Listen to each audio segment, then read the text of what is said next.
எனக்கு வணக்கம்ங்க. நான் தான் எம்பிஏ விவசாயிங்க. எனக்கு இதுக்கு முன்னாடி ஒரு வீடியோ போட்டிருந்தேனுங்க. நம்ம தோட்டத்தில் வந்து பார்த்தீங்கன்னா, எத்தனை மாடு வச்சுருக்கோம், என்ன ஏதுன்னு சொல்லிட்டுங்க. பால் எப்படியெல்லாம் ஊற்றிட்டு இருக்கோம். கரண்ட்டில் என்ன வந்து பார்த்தீங்கன்னா மாறி இருக்குது. பால் விலையில் என்ன மாற்றம் இருக்குன்னு சொல்லிட்டு ஒரு வீடியோ போட்டிருந்தேனுங்க. அதில் வந்து பார்த்தீங்கன்னா, நல்லா வியூஸ் போயிருந்துச்சுங்க. நிறைய பேர் போயிட்டுருந்தீங்க. மாடு எப்படி வளர்த்துறது, என்ன ஏதுன்னு சொல்லிட்டு கேட்டிருந்தீங்க. அதனை தொடர்ந்து வந்து பார்த்தீங்கன்னா, பார்ட் 2ன்னு கூட சொல்லலாமுங்க. வாங்க வீடியோக்குள்ளே போயிடலாமுங்க. நாம கலப்பை பிடிச்சி உழுது உணவு தானியத்தை உற்பத்தி பண்றவங்க. நம்மளை நம்பிதான் பட்டணம் இருக்கு, பட்டணத்துல சனங்க இருக்கிறாங்க. நாம அனுப்புற உணவு தானியம் பட்டணத்துக்கு போகணுமே தவிர நாம இங்க போக கூடாது. அப்படியே நாமளும் பட்டணத்துல போய் குடியேறணும்னு வச்சுக்க, சனப்பெருக்கம் ஜாஸ்தி ஆகி போய் சோத்துக்கே கஷ்டம் வந்துடும். கிராமத்துல இருக்கிற சனங்கள்லாம் பட்டணத்துக்கு போய் குடியேறணும்னு நினைக்கிறதே தப்பு. வீடியோ மொத்த பார்ட்டு 3யாக பிரிக்கலாமுங்க. எப்படின்னு சொல்லிட்டு வந்து பார்த்தீங்கன்னா, பால் எப்படி கறக்குறோமுங்க, அதே மாதிரி மாடு எப்படி பராமரிக்கிறோங்க, மாடு எப்படி வாங்குகிறோம் அப்படின்னு சொல்லிட்டுங்க 3 பார்ட்டாக வந்து பார்த்திங்கன்னா பிரிச்சுக்கலாமுங்க. முதல் பார்ட்டு வந்து பார்த்திங்கன்னா, பால் வந்து எப்படி கறக்குறோம் என்ன ஏதுன்னு சொல்லிட்டுங்க. நம்மளுக்கு வந்து பார்த்திங்கன்னா, நம்ம தோட்டத்துலேங்க மொத்தம் ஒரு 7 மாடு கிட்ட இருக்குதுங்க. அந்த 7 மாட்டில் வந்து பார்த்திங்கன்னா 5 மாடு கறவை மாடுங்க. அப்புறம்லாம் வந்து பார்த்திங்கன்னா கன்றுக்குட்டி, ஆட்டுக்குட்டி அப்படி இப்படின்னு சொல்லிட்டு இருக்குதுங்க. நம்மக்கிட்ட இருக்கிறது எல்லாமே வந்து பார்த்திங்கன்னா 3 வந்து பார்த்திங்கன்னா இளங்கறவைங்க. அப்புறம் வந்து பார்த்திங்கன்னா 2 வத்தக்கறவை இருக்குதுங்க. ஸோ இளங்கறவைனா என்ன, வத்தக்கறவைன்னு சொல்லிட்டு கிளியராக பார்த்துடலாமுங்க. இளங்கறவைனா மாடு கன்று போட்டு ஒரு 2 மாதத்துலேருந்து 3 மாதம் வரைக்கும் இருக்கிறது வந்து பார்த்திங்கன்னா இளங்கறவைங்க. அதை மீறி தாண்டி போச்சுன்னா அது வந்து பார்த்திங்கன்னா வத்தக்கறவைன்னு சொல்லுவோமுங்க. இளங்கறவையில் வந்து பார்த்திங்கன்னா கிட்டத்தட்ட 6லேருந்து 7 லிட்டர் வரைக்கும் வந்து பார்த்திங்கன்னா பால் கறக்குங்க. மாட்டை பொறுத்துங்க டோட்டலாக உங்களுக்கு சேஞ்ச் ஆகுங்க. இதே வத்தக்கறவையாக இருந்தால் அப்படி கறக்காதுங்க. ஒரு 3 லிட்டர் 4 லிட்டர் அப்படி தான் கறக்குங்க. மாடு வந்து பார்த்திங்கன்னா கன்று போட்டதுலேருந்து ஒரு 90 நாளுக்குள்ளே வந்து பார்த்திங்கன்னா ஊசி ஓட்டணுங்க. 2வது செனை ஊசி போட்டோம்னா தான் வந்து பார்த்திங்கன்னா அடுத்து செனையாகி மாடு வந்து பார்த்திங்கன்னா கன்று போடுங்கமே. ஒன்ஸ் ஊசி போட்டுச்சுன்னா 3 மாதத்துலேருந்து 4 மாதத்துல வந்து பார்த்திங்கன்னா உங்களுக்கு செனை நின்றுச்சா இல்லையான்னு தெரிஞ்சிருமுங்க. ஒரு 6 மாதம் வரைக்கும் பால் கறக்கலாமுங்க. கறந்ததுக்கப்புறம் நம்ம அந்த மாட்டை வந்து பார்த்திங்கன்னா விட்டுருவோமுங்க. கிட்டத்தட்ட வந்து பார்த்திங்கன்னா அப்போது ஒரு 8 மாதம் வரைக்கும் வந்து பார்த்திங்கன்னா கண்டிப்பாக வந்து பார்த்திங்கன்னா மாடு கன்று போட்டதுலேருந்து கறந்துக்கலாமுங்க. அதாவது வந்து பார்த்திங்கன்னா எப்படி சொல்கிறேன்னா, மாடு கன்று போட்டு ஊசி போட்டு 6 மாதம் வரைக்கும் கறக்கலாம்னு சொல்கிறேனுங்க. ஓகேங்க, மாடு கறந்தாச்சுங்க, மாடு வாங்கியாச்சுங்க, கறந்தாச்சுங்க. இது எப்படி நான் போய் வந்து பார்த்திங்கன்னா மார்க்கெட்டில் வாங்குறது அப்படின்னு கேட்டிங்கன்னா, அவங்களே சொல்லி தான் விற்பாமுங்க. எப்படின்னு வந்து பார்த்திங்கன்னா, வத்தக்கறவைங்களா இல்லை இளங்கறவைங்களா என்ன ஏதுன்னு சொல்லிட்டு அவங்களே விற்பாங்க. அதை பொறுத்து நம்ம வந்து பார்த்திங்கன்னா மாடு வாங்கிக்கலாமுங்க.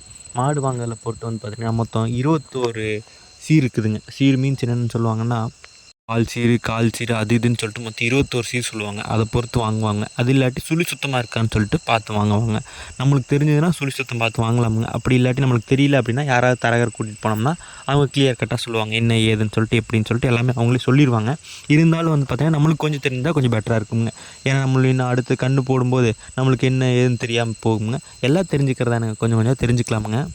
முதல் வால்சீரு கால்சீரெலாம் பார்க்காமுங்க. அதுக்கப்புறம் வந்து பார்த்திங்கன்னா சுழி சுத்தமாக இருக்குதுன்னு பார்க்கணுமுங்க. அதெல்லாம் முடிச்சதுக்கப்புறம் வந்து பார்த்திங்கன்னா மடி காம்பு சீர் எப்படி இருக்குன்னு சொல்லி பார்க்கணுமுங்க. குட்டையாகவும் போகுங்க, நெட்டையாகவும் போகுங்க. ஒவ்வொரு மடியை பொறுத்து ஒவ்வொன்று வந்து பார்த்திங்கன்னா மாறுமுங்க.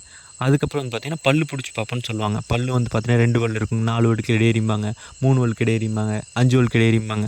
அது ஒவ்வொன்று வந்து பார்த்திங்கன்னா ஒவ்வொன்று பொறுத்து வந்து பார்த்திங்கன்னா மாறுமுங்க. ஸோ அதனால் வந்து பார்த்திங்கன்னா தரகரை கூப்பிட்டு போயிட்டோம்னா கொஞ்சம் பெட்டராக இருக்குமுங்க. இல்லாட்டி வந்து பார்த்திங்கன்னா நம்மளுக்கு ஏதோ ஒன்று தொத்தலோ துரும்பியோ நம்ம வந்து தலையில் கட்டி விட்ருவாங்க. அது முடிஞ்ச வரைக்கும் உங்களுக்கு யாராவது பக்கத்தில் தெரிஞ்சவங்க இந்த மாதிரி இருக்காங்க அப்படின்னா அவங்கள கூட்டிகிட்டு போயிட்டு வந்து பார்த்திங்கன்னா மாடு வாங்கலாமுங்க.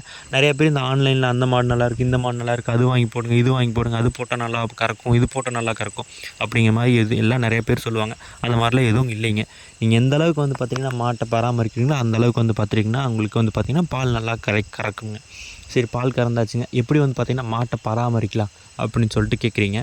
மாட்டை வந்து பார்த்திங்கன்னா எப்படி பராமரிக்கலாம்னா, முதல்ல வந்து பார்த்திங்கன்னா மொத்தம் 3 ரகத்தில் வந்து பார்த்திங்கன்னா பராமரிக்கலாமுங்க. ஒன்று வந்து பார்த்திங்கன்னா மலம்பில்லு, தட்டு அந்த மாதிரிலாம் ஏதாவது இருந்துச்சு அப்படின்னா வந்துட்டு நீங்கள் அதை போட்டு வளர்த்தலாமுங்க. இல்லை அவுத்துட்டு தான் நம்மளால் மேய்க்க முடியும் அப்படிங்கிற மாதிரி தான் அவுத்துட்டு மேய்க்கலாமுங்க. அதுலேயும் ஒன்றும் தப்பு இல்லைங்க. அவுத்துட்டு மேய்ச்சாலும் நல்லா வந்து பார்த்திங்கன்னா கறக்குங்க.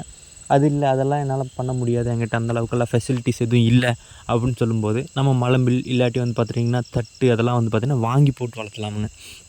இதை விட வந்து பார்த்திங்கன்னா பெட்டர் என்னன்னு சொல்லலாம்னு பார்த்துட்டிங்கன்னா, இந்த வைக்கோல்னு சொல்லுவாங்க, வைக்கப்புல்னு சொல்லுவாங்க நம்ம ஏரியாலலாம். அந்த மாதிரி வைக்கப்புல்லும் நம்மக்கிட்ட இருக்குதுங்க. வைக்கப்புல்னு வந்து பார்த்திங்கன்னா இருக்குது. அதையும் போட்டு வந்து பார்த்திங்கன்னா உங்களுக்கு வளர்த்தலாமுங்க.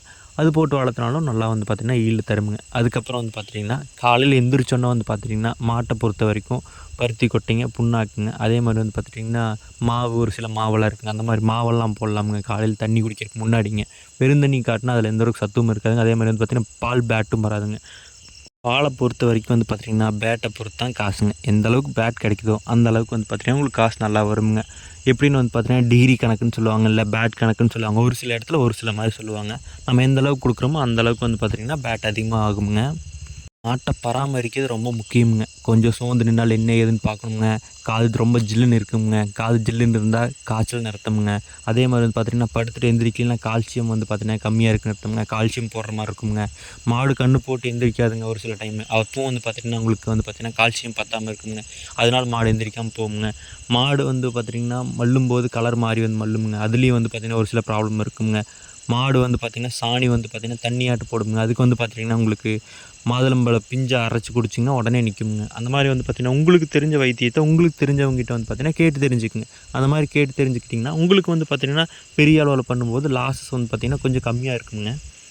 மாடு ஸ்டார்ட் பண்ணும்போது எந்த மாதிரி வளர்த்தலாம்னு நினைக்கிறீங்கன்னா, முதல்ல வந்து பார்த்துட்டிங்கன்னா நல்லா வந்து ஒரு 3 மாடு 4 மாடு நல்லா வந்து பார்த்திங்கன்னா கறவை மாடாக வாங்கிக்கலாமுங்க. ஏன்னா கன்றுக்குட்டியாக வாங்கினா நம்மளுக்கு வந்து பார்த்திங்கன்னா ஈல்டுக்கு வரும்போது அதாவது கறக்கறக்கு வரும்போது கிட்டத்தட்ட 2 வருஷம் ஆயிருமுங்க. கன்றுக்குட்டி சின்னதுலேருந்து பெருசாகி பால் கறக்கும்போது உங்களுக்கு குறைஞ்சது 2.5 வருஷம்னாச்சும் ஆயிருமுங்க. நம்ம எந்த அளவுக்கு பராமரித்து வளர்த்துறோமோ அதை பொறுத்து வந்து பார்த்திங்கன்னா டோட்டலாக சேஞ்ச் ஆகுங்க. நம்ம ஓரளவுக்கு வந்து பார்த்திங்கன்னா நல்ல அதான் சொல்லுவாங்கல்லங்க, ஊராம்புள்ளை ஊட்டி வளர்த்தா தாம்பூல தன்னை போல வருமா, அது மாதிரிங்க. நம்ம எந்த அளவுக்கு வந்து பார்த்திங்கன்னா வளர்த்துறோமோ அந்தளவுக்கு வந்து பார்த்துட்டிங்கன்னா நம்மளுக்கு சீக்கிரமாக கை பக்குவத்துக்கு வருமுங்க. முதல்ல வந்து வாங்கும்போது நல்ல இளங்கறவையாக வாங்கிங்க. கறந்து ஊற்றி எந்த அளவுக்கு லாபம் வருதுன்னு பார்த்துட்டு அதுக்கப்புறம் வந்து பார்த்திங்கன்னா பெரிய அளவில் பண்ணலாமுங்க. எடுத்தோன்னே அகலக்கால் எப்பவுமே வைக்கக்கூடாதுங்க. அளவு கால் தான் வைக்கணுமுங்க. அப்போ தான் வந்து பார்த்திங்கன்னா பிஸ்னஸில் லாஸ் ஆனாலும் அதே மாதிரி லாபம் வந்தாலும் கரெக்டாக இருக்குமுங்க. இந்த வீடியோ பிடிச்சிருந்தா மறக்காமல் நம்மளோட சேனலை சப்ஸ்கிரைப் பண்ணி வச்சுக்கோங்க. நல்ல நல்ல கண்டென்ட் தான் நிறைய கண்டென்ட் போட்டிருக்கேனுங்க. விவசாயத்தை பற்றி ஆடு மாடு கோழியை பற்றி எல்லாம் நிறைய வீடியோ போட்டிருக்கேனுங்க. மறக்காமல் நம்மளோட சேனல் சப்ஸ்கிரைப் பண்ணிட்டு பாருங்கள். அதே மாதிரி வந்து பார்த்திங்கன்னா நம்மளால் முடிஞ்சால் இல்லை உங்களால் முடிஞ்சால் ஒரே ஒரு மரக்கன்றை மட்டும் நட்டு வளர்த்துருங்க. எதுக்காக சொல்கிறேன்னா நம்ம இன்னும் 100 வருஷம் வாழ போகிறது இல்லைங்க. நம்மளுக்காக வந்து பார்த்திங்கன்னா நம்ம பேரக்குட்டிகளாக இருக்காங்க. அவங்களுக்காக நம்ம ஏதோ ஒன்று விட்டுட்டு போகணுமுங்க. நம்ம எதை விட்டு போட்டு போகிறோம், வீடு காடு மனையெல்லாம் விட்டுட்டு போகிறோம், ஓகே இல்லைன்னு சொல்ல. இருந்தாலும் ஒரு 4 மரத்தை நட்டிட்டு போயிடலாமுங்க. அவங்க நமக்கு இல்லாட்டி அவங்களுக்கு யூஸ் ஆகும். நன்றி வணக்கம்ங்க. அடுத்த வீடியோவில் பார்க்கலாம். மறக்காம